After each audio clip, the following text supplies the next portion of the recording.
നമസ്കാരം, ആയുർദർശൻ്റെ പുതിയ വീഡിയോയിലേക്ക് സ്വാഗതം. ഞാൻ ഡോക്ടർ ആര്യ മിത്ര. നിങ്ങൾ വെരിക്കോസ് വെയിൻസ് കൊണ്ട് ബുദ്ധിമുട്ടുന്ന ഒരാളാണോ എങ്കിൽ ഡെയിലി പ്രാക്ടീസ് ചെയ്യാൻ പറ്റുന്ന അല്ലെങ്കിൽ നിത്യജീവിതത്തിൽ ഉൾപ്പെടുത്താൻ പറ്റുന്ന 3 കാര്യങ്ങളെക്കുറിച്ചാണ് പറയുന്നത്. ഫസ്റ്റ് വൺ എന്ന് പറയുന്നത് നടത്തം. അതായത് നിത്യേന നടത്തം ഒരു ശീലമാക്കുക. ഇത് കാലിലേക്കുള്ള സർക്കുലേഷൻ ഇമ്പ്രൂവ് ചെയ്യുന്നു. അതുപോലെ വെയിൻസിൽ ബ്ലഡ് കെട്ടിക്കിടക്കുന്ന ഒരവസ്ഥ, അതായത് വീനസ് പൂളിങ്ങിനെ കുറയ്ക്കുന്നു. അതുകൊണ്ട് തന്നെ വെയിൻസിലുണ്ടാകുന്ന പ്രഷർ കുറയാൻ വേണ്ടിയിട്ട് ഹെൽപ്പ് ചെയ്യുന്നുണ്ട്. അപ്പം ഒരു ഏജ്ഡ് ആയിട്ടുള്ള ആളാണെങ്കിൽ നിത്യേന ഒരു 15 മിനിറ്റ് വെച്ചെങ്കിലും മിനിമം നടക്കുക. 2-3 തവണകളായിട്ട് നടക്കാൻ വേണ്ടിയിട്ട് ശ്രദ്ധിക്കുക. സെക്കൻഡ് വൺ എന്ന് പറയുന്നത് സൈക്ലിംഗ് ആണ്. അതും ഈ പറഞ്ഞതുപോലെ സർക്കുലേഷൻ ഇമ്പ്രൂവ് ചെയ്യുന്നു. മുട്ടിന് താഴെയുള്ള മസിൽസിനെ ഒന്നും കൂടി സ്ട്രെങ്തൻ ചെയ്യാൻ വേണ്ടിയിട്ട് ഹെൽപ്പ് ചെയ്യുന്നു.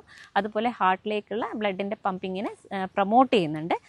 പക്ഷേ അതിലൊരു ചെറിയൊരു വിഷയമുള്ളത്, നമ്മൾ മിഡിൽ ഏജ്ഡ് ആയിട്ടുള്ള ആൾക്കാരാണെങ്കിൽ സൈക്ലിംഗ് വളരെയധികം നല്ലതാണ്, ഹെൽപ്ഫുള്ളാണ്. പക്ഷേ ഒരു കുറച്ച് ഏജ്ഡ് ആയിട്ടുള്ള ആളാണെങ്കിൽ സൈക്ലിംഗ് അധികം പ്രൊമോട്ട് ചെയ്യാറില്ല. കാരണം എന്താ വെച്ച് കഴിഞ്ഞാൽ ഹാർട്ടിലേക്കുള്ള സമ്മർദ്ദം വർദ്ധിപ്പിക്കാൻ സാധ്യതയുണ്ട്.